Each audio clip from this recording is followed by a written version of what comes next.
Wait. Thanks for joining us. Sorry? Wait, let me start to Okay. recording the meeting.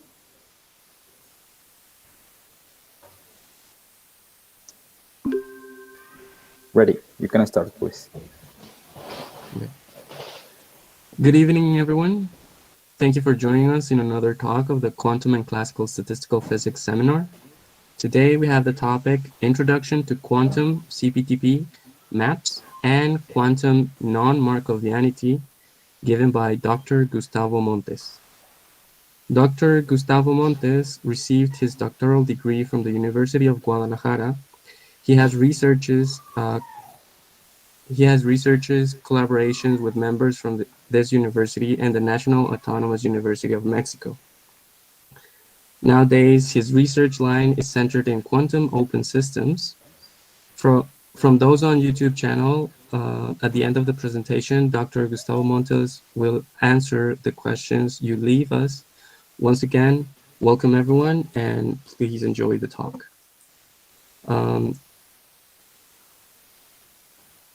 Okay, thank you very much, everyone. Thank you to all of you for coming to this talk. The intention of this talk is to introduce only the basic concepts of quantum operations or quantum maps, and also the notions of quantum Markovianity and quantum non-Markovianity.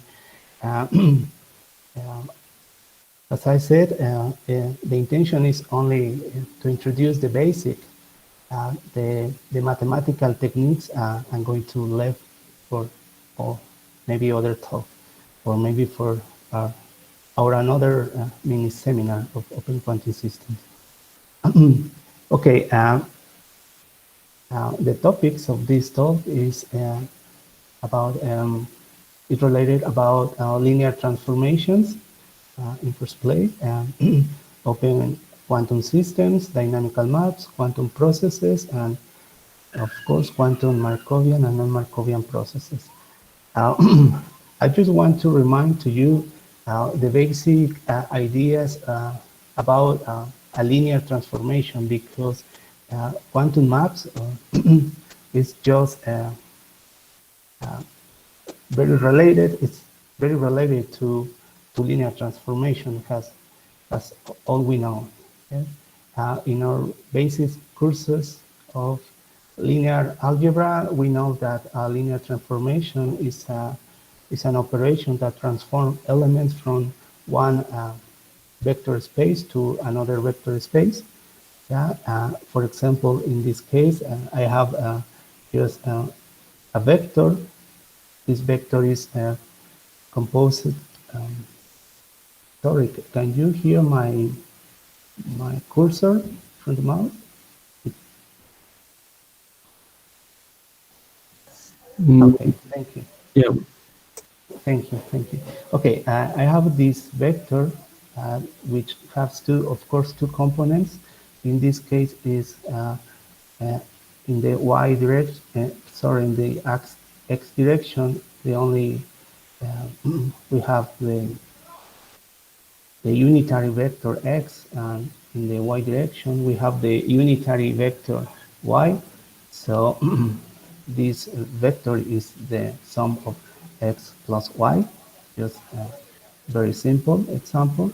And when we apply this linear transformation, we transformed the geometry of this first space into another into this in this second vector space. So what we have is that the transformation in the x-axis just made a shrink, just left the original vector, unitary vector x, transformed to the middle of this initial vector, and for the y-axis, the y unitary vector is transformed in this way. It's just the double, this original vector. Then, how we can understand this linear transformation? It's very easy for us. We know that if we choose an initial vector, an arbitrary vector b, and we apply this linear transformation, we get another vector. Yeah.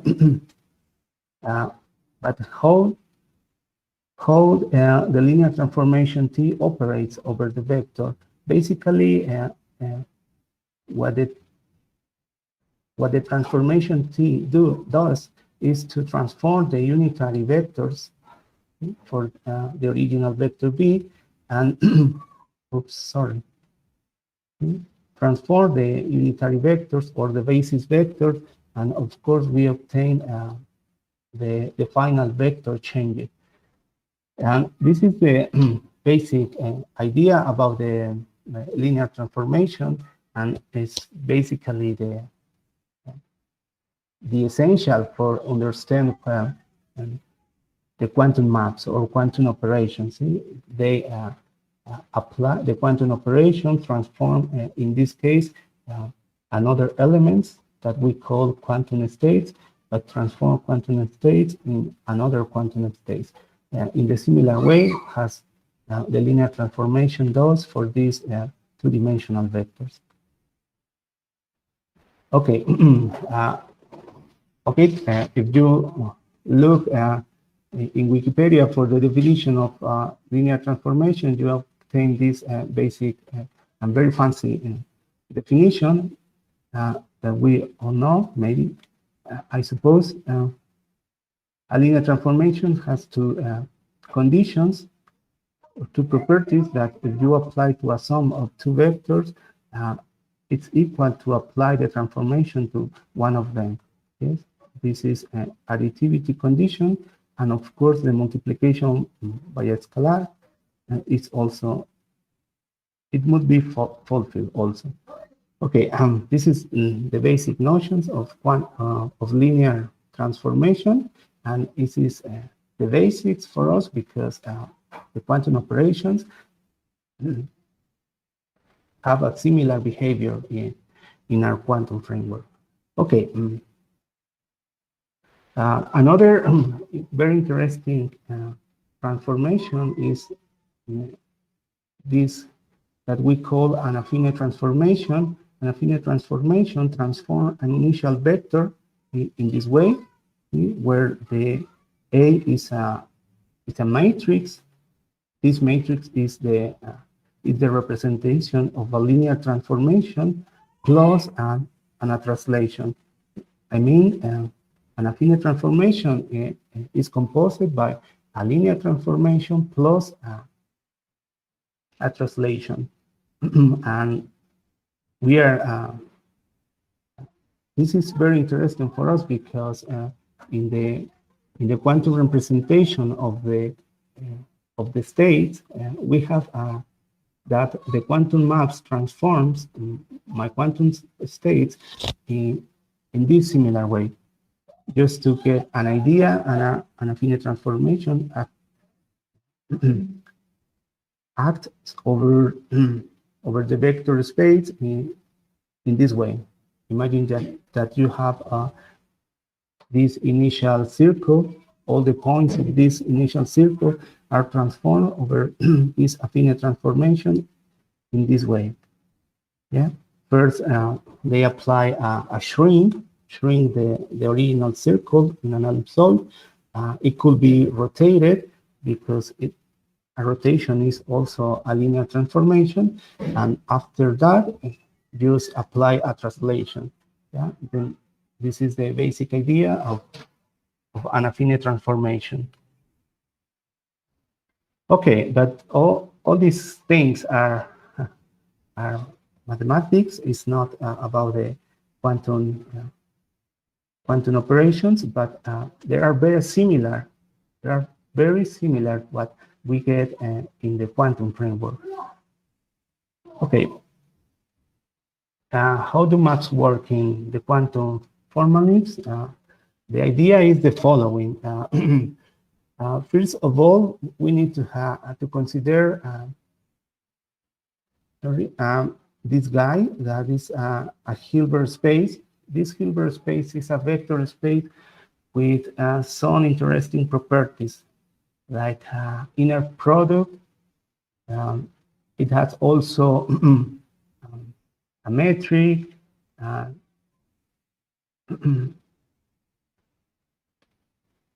and many other characteristics. That what is important for us about this Hilbert space is that in this space lives these elements or this guide that represents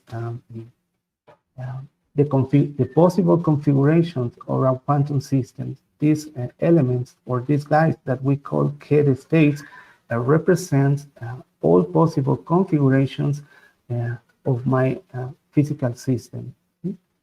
Yeah. Then this guy, this Ket state, live in this Hilbert space, and when we say that we have an operation, but we say that this operation operates over this Hilbert space. Then this is our first ingredient. Of course, this is just for a particular case when we have a closed systems or systems that are not interactive with its surroundings or with its environment. But I think that is the more basic idea for us to understand what is a quantum operation, because it is our first approach in our first course of quantum mechanics. We understand that there exists this Hilbert space that is associated with our physical system, and the elements that live in this Hilbert space are the possible configuration of my quantum system. Then what happens if we include this map? This map is it's in a very similar way, like a linear transformation. This guy is a map or an operation that transforms an element of this Hilbert space in another element of the Hilbert space. For us, we understand a map, or a valid map for us in the quantum formalism is a map that transforms quantum states into quantum states. Of course, I didn't say anything about this guy lambda, map lambda. I'm going to tell you later what are their properties and characteristics of this operation. Yeah, but the basic idea is this: we pick up an element of this Hilbert space, and the map lambda transform it in another element of the Hilbert space. We say that this is a quantum map for us until now. Okay, for isolated quantum system, it means that system or physical systems that are not interacting with its environment or its surroundings. We have that the lambda map is just an unitary operation. The unitary operation has this definition. It's an operator that is multiplied by its conjugate. This symbol dagger means for a matrix representation of the operation U, the transposition and conjugate. So if we multiply U by U dagger, it's equal a U dagger by U equal to identity or identity operation. Yeah.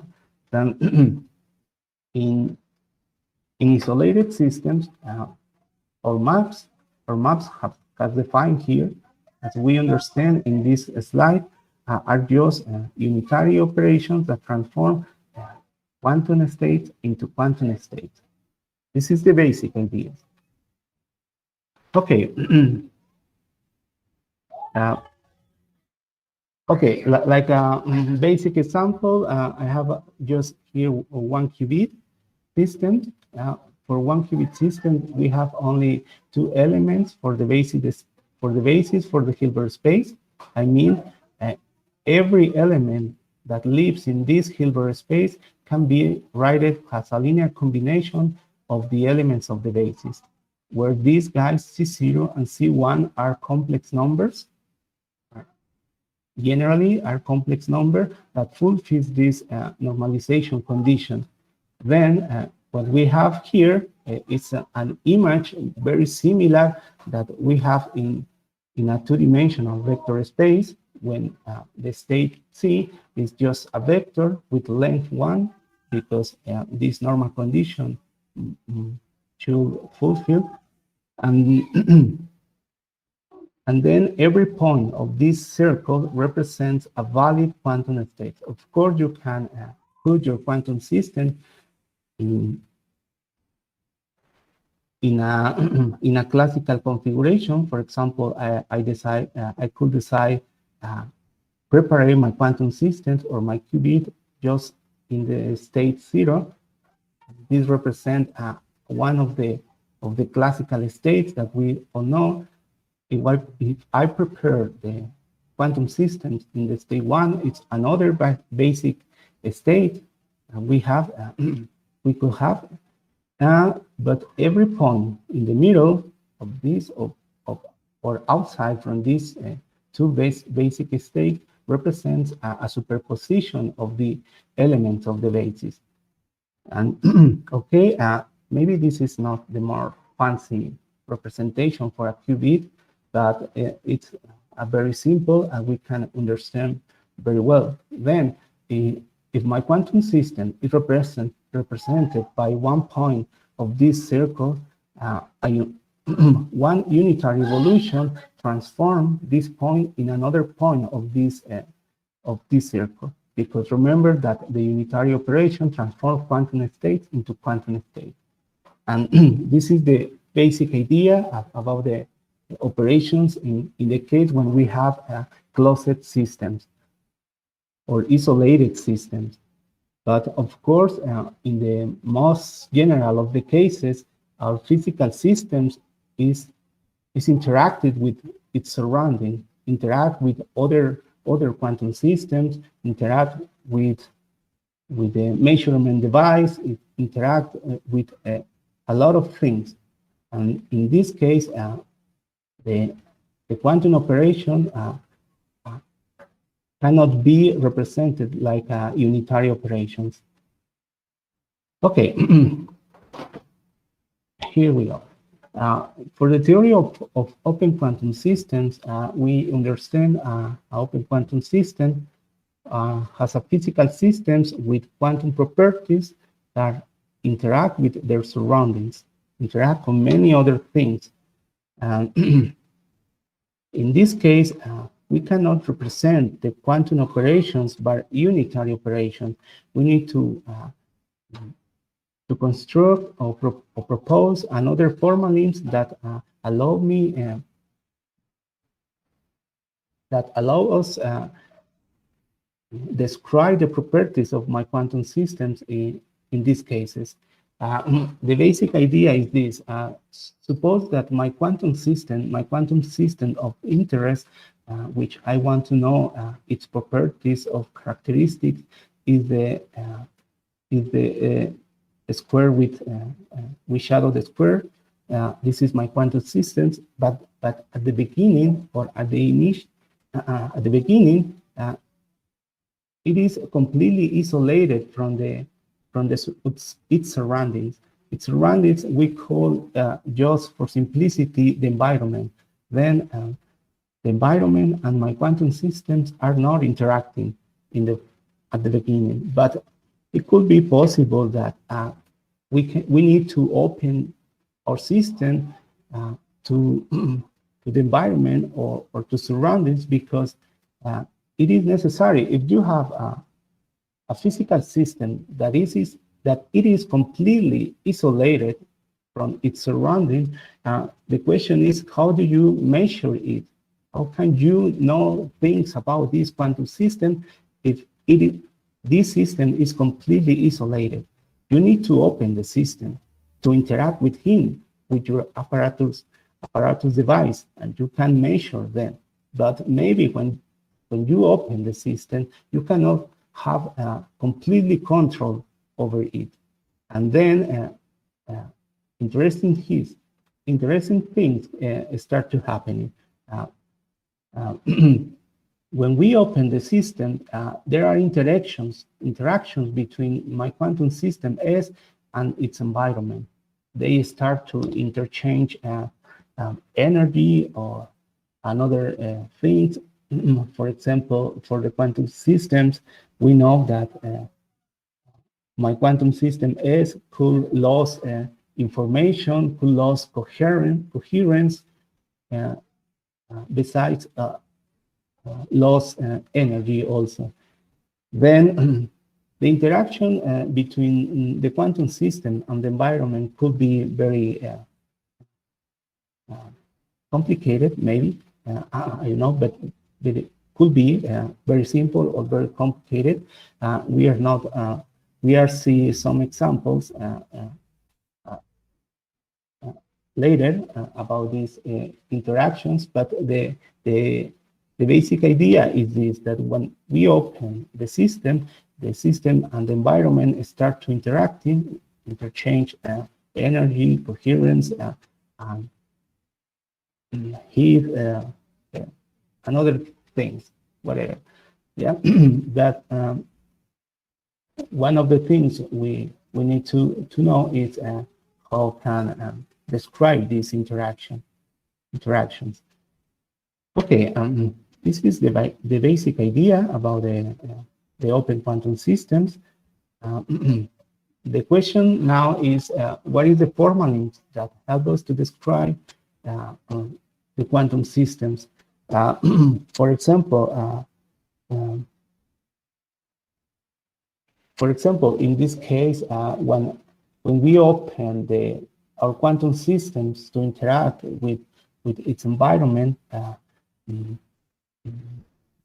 it's very usual that very often we are not interested in the degrees of freedom of the environment. We are only interested in the degrees of freedom of our quantum systems.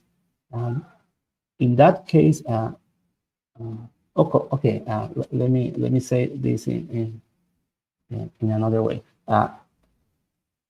Of course, if we left our quantum system to interact with its environment, we also can propose an unitary evolution if we consider our quantum system and our environment has only one quantum physical system.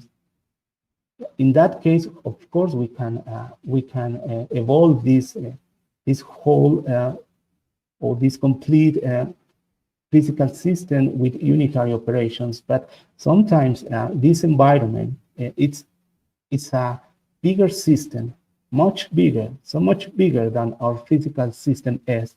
Then in that cases, it's sometimes or usual is not appropriate to consider the degrees of freedom of the environment from the, for example, from the computational point of view. It maybe it's not possible to make a simulation of my quantum system S and its environment, because the system is so big that I cannot take control over it. So in that sense, what we want to construct is a formality that allows me to describe my quantum systems that is interacting with its environment by only focusing in my quantum system. Okay. To do that, the idea is the following. If you can see here, this image from the left, we have another space, but in this case, this is not the Hilbert space is another space. It is a convex space. Actually, it is not a vector space, because if I pick up two density matrices and I add these two matrices, the result is not a density matrix. So this guy is not is not a vector space, but it is a vector space that we know that is a convex space. Okay, the elements that lives in here in this space, this convex space, are Hermitian operators that we call density matrices. These density matrices represents to a collectivity, not just one physical system, that instead they represent a collectivity or a collection of quantum systems. Okay, I'm going to tell you more about this in the next slide. Okay, another ingredient is, of course, our dynamical map or our quantum operation. Our dynamical map is a transformation that must fulfill very strictly properties, because you can pick one element of this space, of this convex space, and I can transform under this dynamical map lambda. And if this dynamical map lambda doesn't fulfill some properties, the result could be an element that doesn't live anymore in this space. And of course, it is not a good thing, because an Hermitian operator that doesn't live in this convex space is not. It hasn't physical meaning for us. Okay, let me say some properties about these density matrices. About the density matrices, what we can tell is that the properties of this density matrix are this one.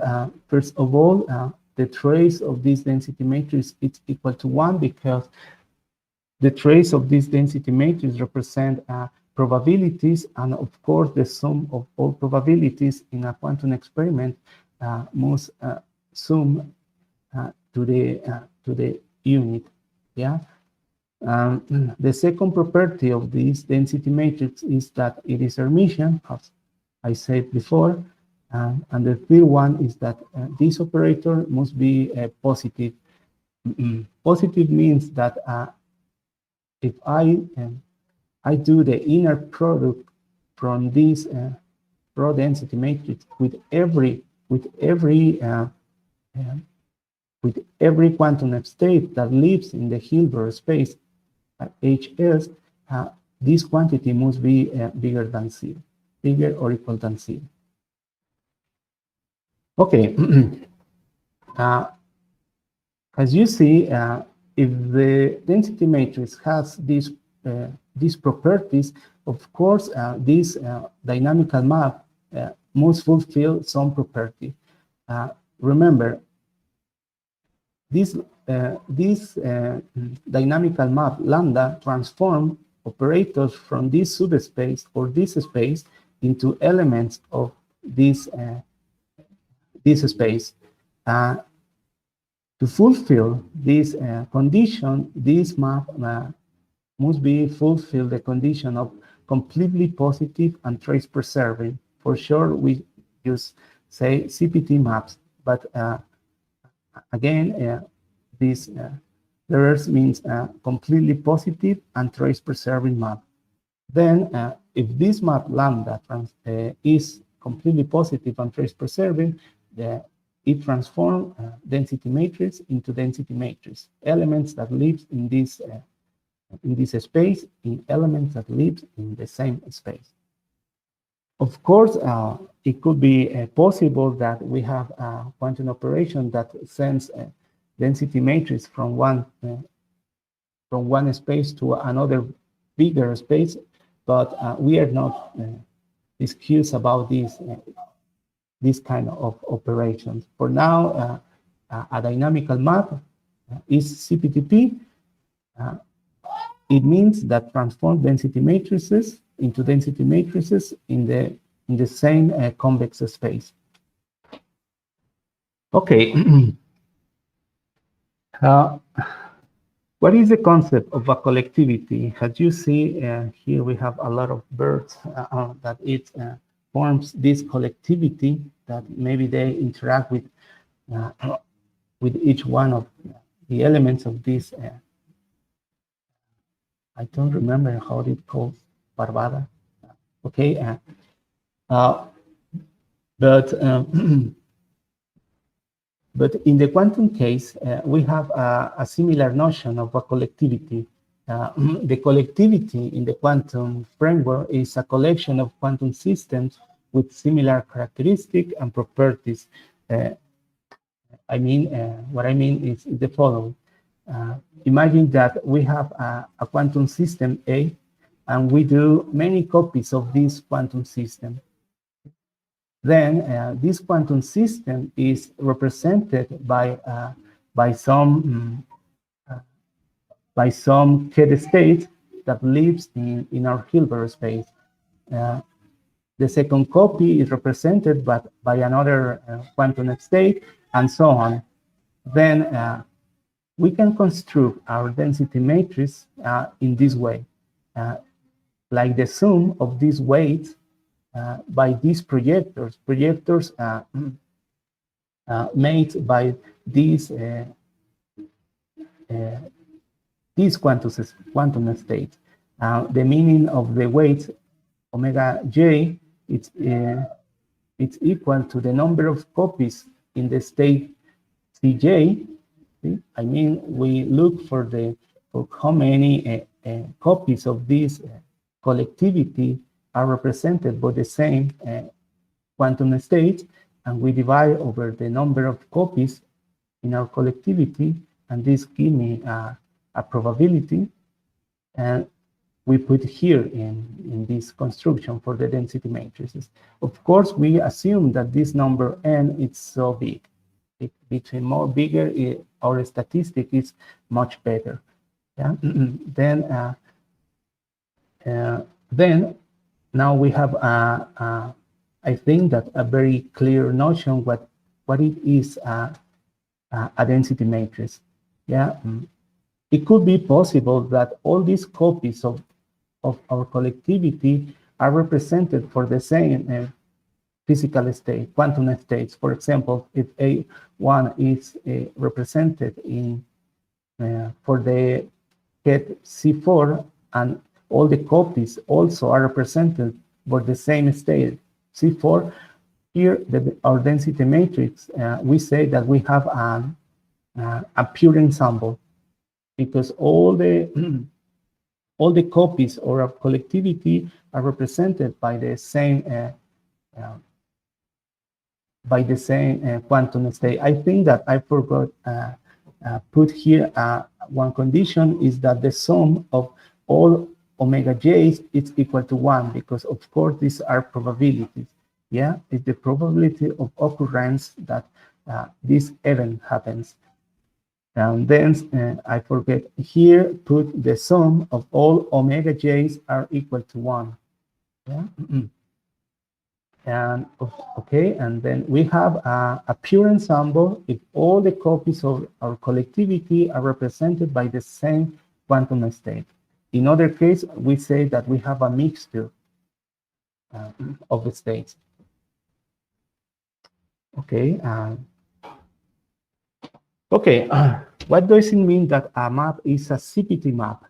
Okay, we said before that the positivity condition, we understood that if we have our convex space of density matrix and we apply this map lambda, this convex space is transformed in this way. I mean, S prime is the image of the apply after apply lambda to the whole set of density matrices. Then we call to the image our accessible state, and this is the meaning of the condition of positivity. But what about the completely positive? The completely positive is a more restricted condition, but stands for situation like this. Let me explain this a little more. For example, suppose that in this expression, lambda tensor identity, we know that lambda is a positive map. Of course, they preserve trace. If we have a map lambda that preserve trace and is positive, one cool thing that the tensor product with the identity should be positive, because the identity by definition is a positive map. Then if I have a positive map tensor, a positive map, the result should be positive, but perceivably this is not, in general, is not the case. There are many cases when you have a positive map, but this extension, this tensor with the identity gives me a new map that is not positive anymore. Why this condition is important? This condition is important in many cases. Suppose that we have our quantum system S.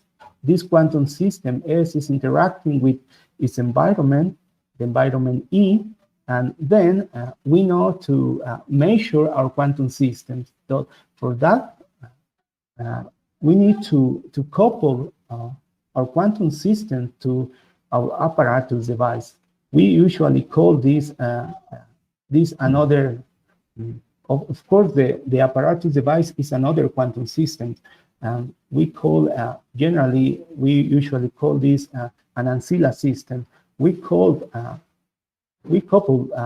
ancilla system with our physical with our quantum original quantum systems, and this guide in the ellipsoid, see, evolves in this way, with this kind of operation. I mean, the lambda map transforms elements in my quantum systems, but the identity do nothing about the over the ancilla system.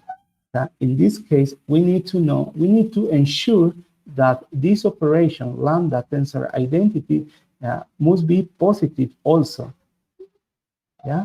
Then for that reason, the completely positive is a very important condition for the formalism.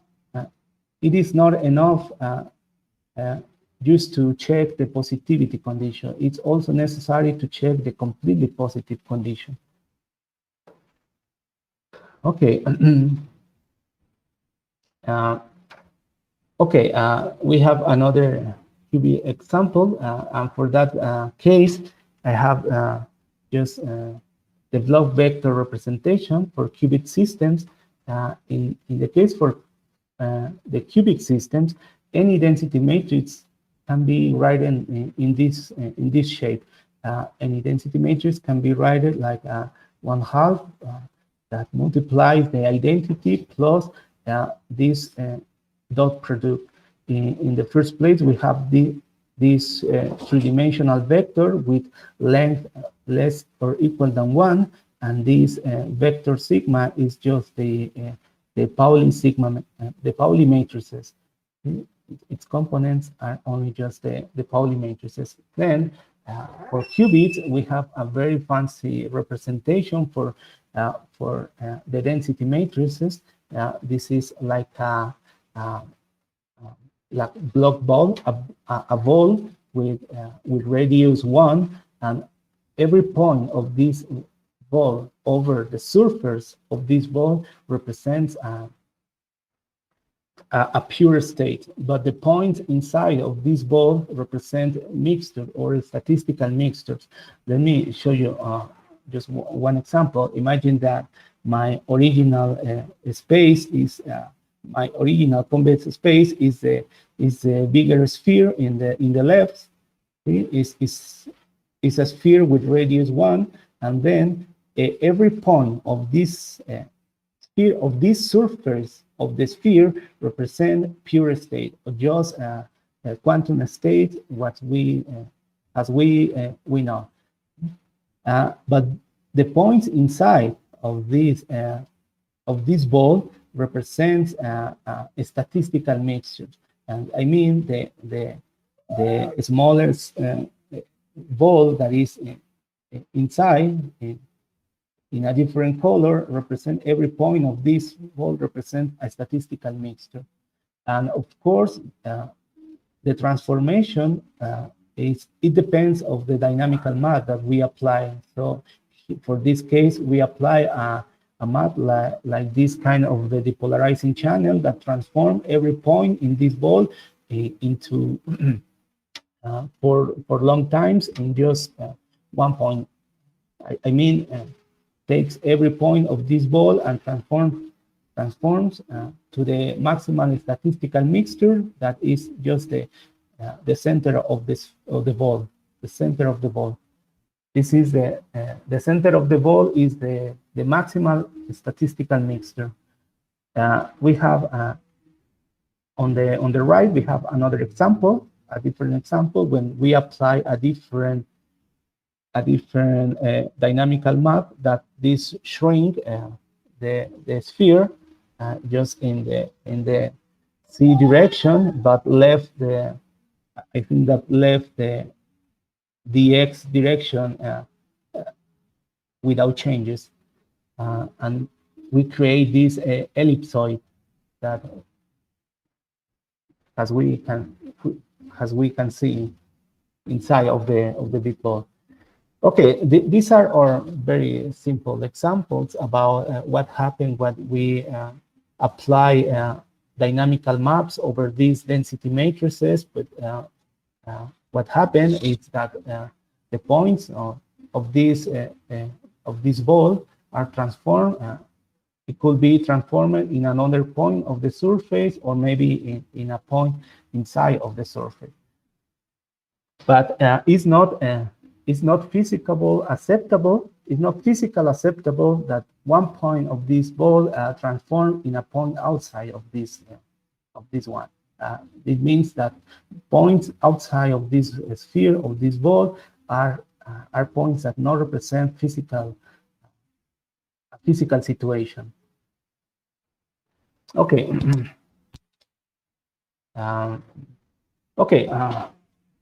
What about quantum processes? Okay, let me say something. When we apply, okay, let me maybe here in this point. When we apply the map lambda over one of these density matrices, we know that this density matrix is going to change in another density matrix. But the map made the change, I mean, instantaneously. I mean, the map doesn't tell us what happened in the middle of the transformation. You just have an initial state, and you have in the output another state, or you have an initial density matrix, and after apply the dynamical map, you have another density matrix, but you don't know nothing about what happened in the middle. Yeah, and then when we have quantum processes, we understood quantum processes like a family of dynamical CPTP maps. I mean, we have a set of these completely positive and trace-preserving maps of a single parameter and differentiable. Then this is a basic definition of a quantum process. We have a collection of dynamical maps, and what we do with this collection of dynamical maps, the idea is as follows. Imagine that the parameter, that the parameter that depends on our dynamical maps is just the time. If the parameter is the time, then when we apply a dynamical map to a density matrix, what we do is a little bit jump in time that is translated in a little bit evolution or a quantum state or our density matrices. Yeah, and then if we apply successively these these intermediated maps, I mean that I apply a map that take my system from time 0 to a small time t1, and after apply another map that goes my quantum system to in a little bit jump in time from T1 to T2 and T2 and T3 and so on. What we create is an evolution of my quantum system. Then the quantum process could be understood as the evolution in time of my quantum system, and we simulate this evolution by the successively application of this intermediate map. That each map just do a little change in time. Yeah, this is the basic idea about the quantum process.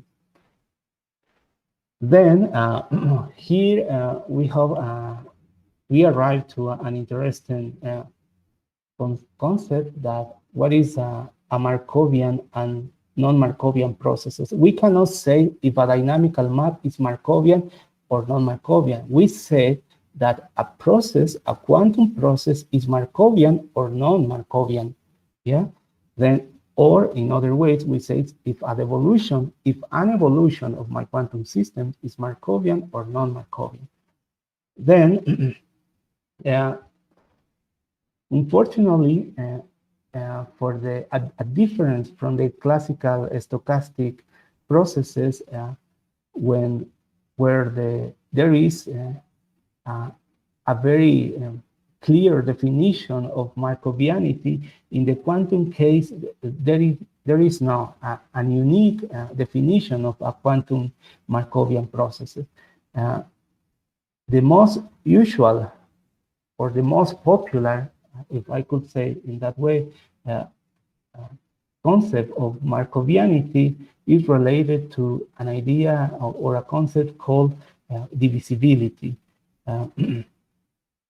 But we can say that this term of divisibility can be divided in another two options. We can say that a quantum process is divisible if every of these intermediated quantum dynamical maps are or fulfill the condition of positive and trace preserving. If all of these guys, all these intermediated maps fulfill the property of positivity and trace preserving, we say that that the process is P divisible. P comes from the positivity, and we have a notion of Markovianity, a quantum notion of Markovianity. But if we consider that all these intermediated maps, these lambda T2 to T1 and lambda T3 to T2, etc., are all of these guys fulfill the condition of completely positive and trace preserving, we say that the quantum process is completely is CP divisible. Of course, this is, as we see before, that the completely positive condition is more restricted condition. Of course, the CP divisible condition is more restricted than the P divisible. But there are many situations where with the evolution of a quantum physical system can be simulated by CP divisible processes, or maybe could be simulated by only P divisible processes. But also there is the situation with a physical systems evolves in such a way that we cannot simulate with this kind of processes, neither P divisible, neither CP divisible, and we say that these processes are non-Markovian. or non-Markovian processes. Okay, then let me say just something. We can simulate a non-Markovian processes if we pick up, for example, this element, this lambda T3 to T2. If I pick out this lambda, I put here another map lambda that doesn't fulfill any of these properties. Yeah, neither P divisible, neither CP divisible. And in that case, we are trying to simulate non-Markovian processes. Okay. What is the meaning, physical meaning about this definition of the Markovian process? As we saw before, we have a quantum system that is the square, the shadow of the square. My physical system is that at the beginning is not interacted with the environment. After we open the system, the interaction started when there is the situation with, for example, information that lives in my quantum system S goes to the environment but never returns. We say that this process is a Markovian process. When the flux of information goes from our quantum system to its environment. But also it could be possible that some of the information that I lost in the environment could be returns to the quantum systems. And in that cases, we call to the process a non-Markovian processes. And this is very interesting situation because this notion of Markovian process has a physical meaning. This physical meaning is this flux of information. What I mean with information, you can understand, for example, when you prepare at the beginning in the lab your quantum system, you know everything about your quantum system, but because you prepare it, you decide how in which state your quantum system is. But after the interaction started, this information about your system lost in the environment, and eventually you never come back. And this is a quantity that we can analyze and characterize the flux of information. Okay, here are just another vivid example about these ideas. We have a model called James Cummings model, and you can see at the beginning of the evolution, we have all the ball sphere of the block sphere completely, and after we apply successively these intermediated maps, we transform all the block sphere to a different points inside of the block.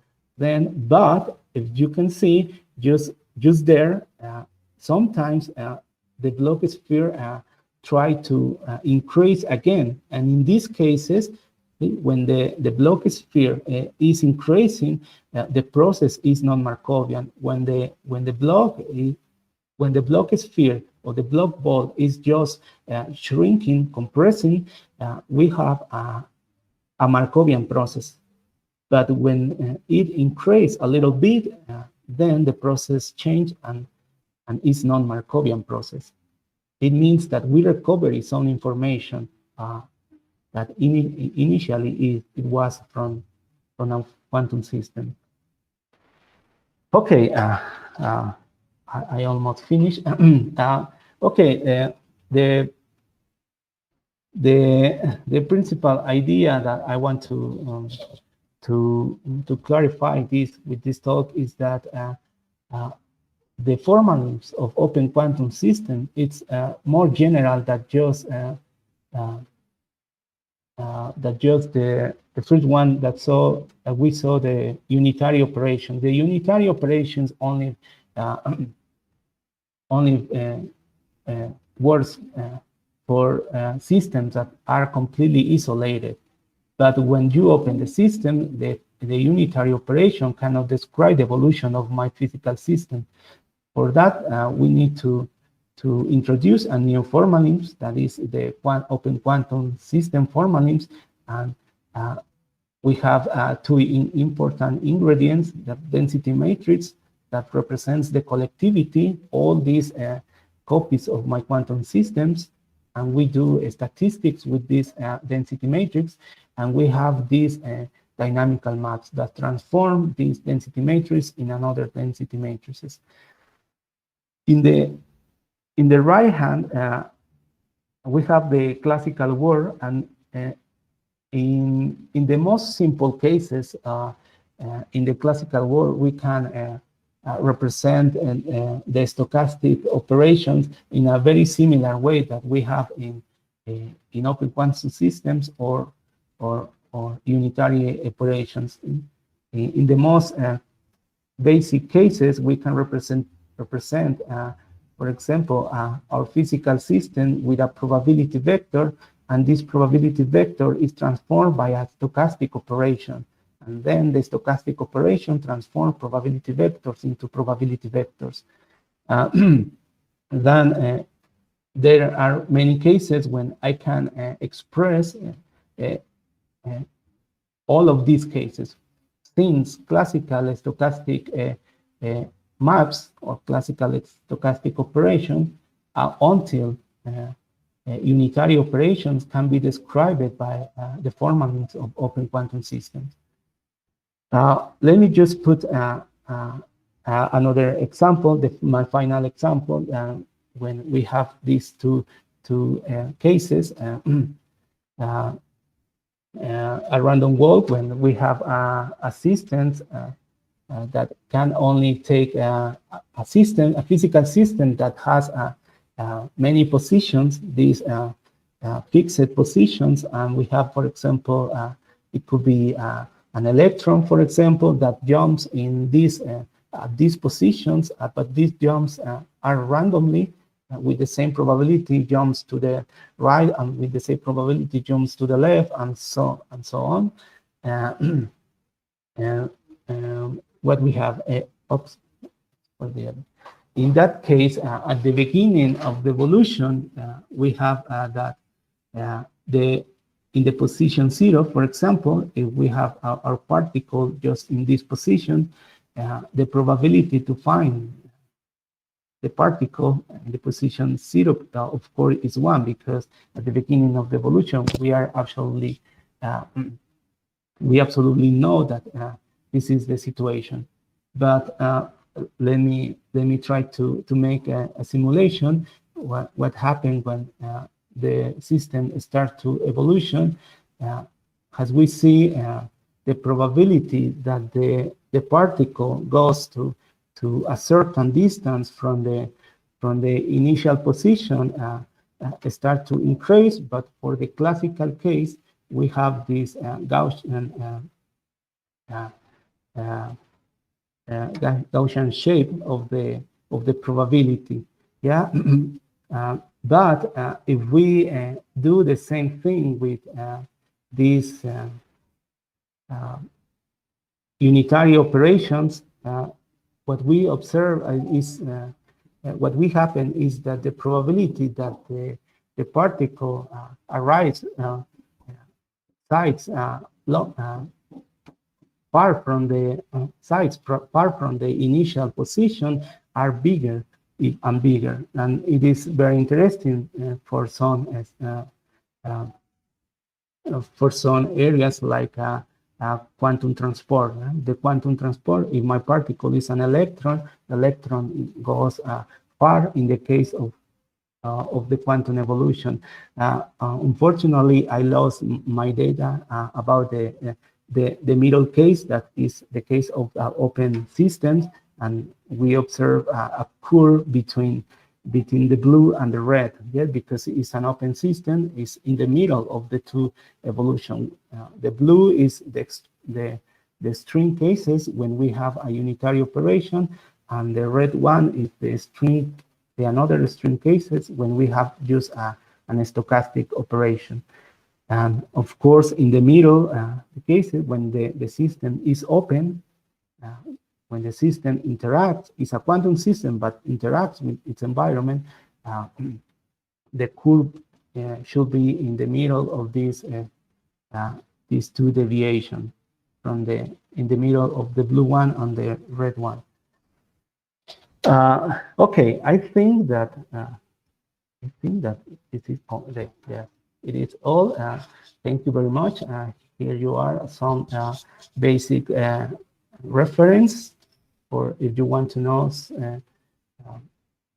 or if you want to learn about these quantum operations, these formal names of open quantum systems, and yeah, that is. Thank you very much. Any question? Thank you very much, Gustavo Montes. So I'm going to open the session for any questions or doubts. I can see that on YouTube we have no questions. So are there any questions here in the group? Okay, so Thomas Goring, Dr. Thomas Goring is asking, the intermediate case, what is the exponent? Do you get the question, or should I explain a bit more? Yes, please. You see that in the quantum case, in time you have a linear increase, right?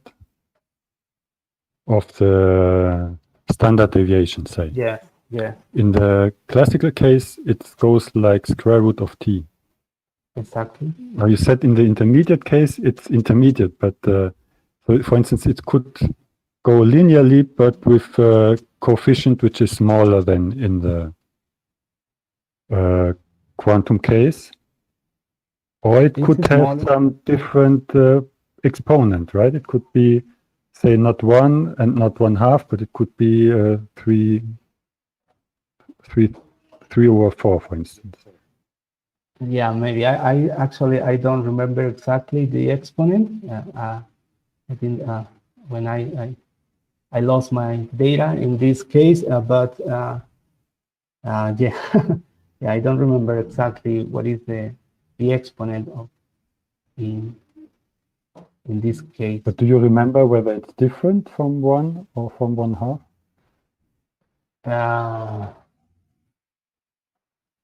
No, I don't remember.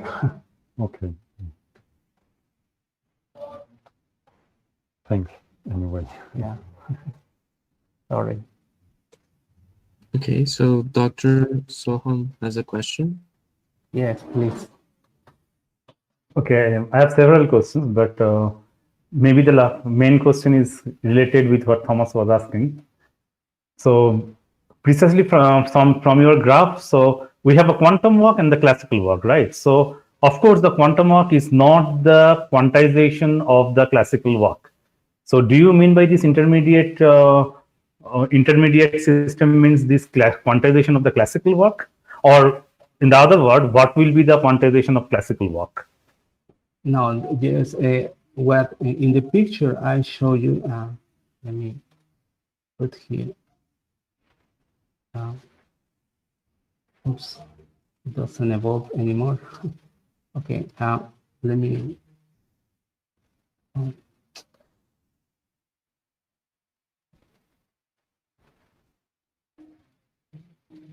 Okay, yeah, the blue one is exactly the quantum version of this classical random walk.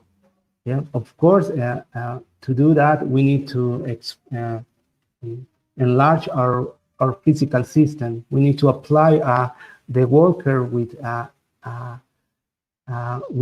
another system that is a qubit or a coin that we usually call, and in that case we have a bigger system. But if in each intermediate step that we see here, we do a completely measurement of the basis state. We recover exactly the classical evolution. I mean, in the quantum evolution, in each intermediate state, I apply a completely measurement of the elements of the basis. I actually recover the classical evolution. Then the blue one is exactly the quantum version of the classical random walk.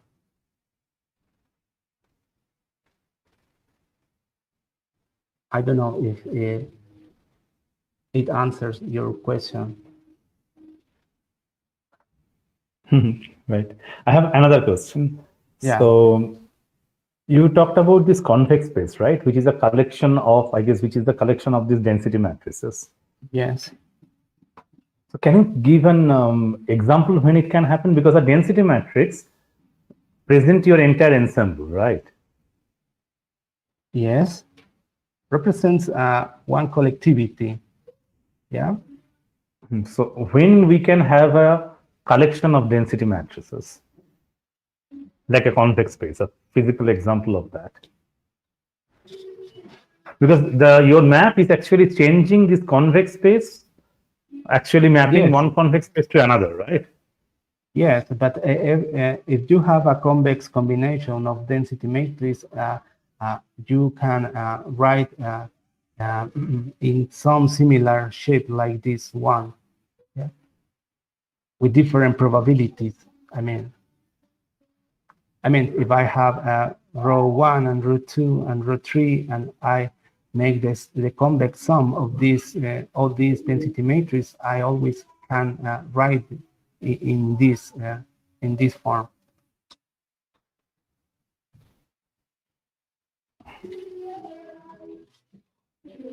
No, I was asking for a physical example or a real example when it can happen.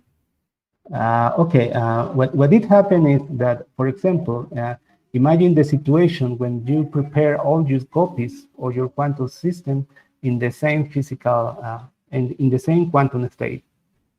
Of course, you have a pure ensemble, yes? And then you make some evolution. And after some evolution, you make a measurement. The measurement collapses the quantum state in another one, and imagine that left all our copies in this configuration that we have here. I mean, in the middle of the beginning, we have we prepare our quantum systems in a very defined quantum state. We evolve it, and then we apply a measurement, and we left all this configuration. Now, at this point, at this time, the density matrix that corresponds to this this collectivity is this one. And of course, in a different time, after that, we can evolve again each copy or a collectivity, and then we apply a measurement and recovery again another density matrix.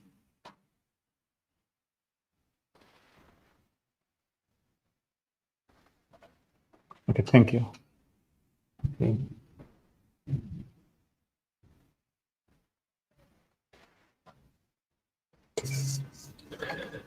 Okay, so Alejandro Contreras asks, why is it important that the density matrix space is convex? Is it just an interesting property? Yes, because if you add two different density matrices, because if you remember the properties of density matrix, the trace of density matrix must be one. And if I add two different density matrices in a no convex form, the sum of these two density matrices is not, it doesn't fulfill this property anymore. The only way to fulfill this property is the sum is convex, and that's the reason why this space is a convex space of operators.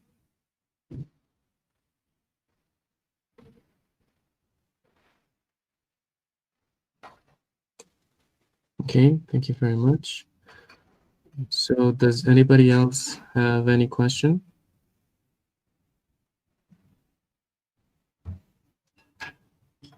If not, well, I would like to thank you, Gustavo Montes, for your presentation. Thank you, everyone on YouTube also for assisting to this talk. And I think we can stop recording now. Thank you, everyone. Thank you very much.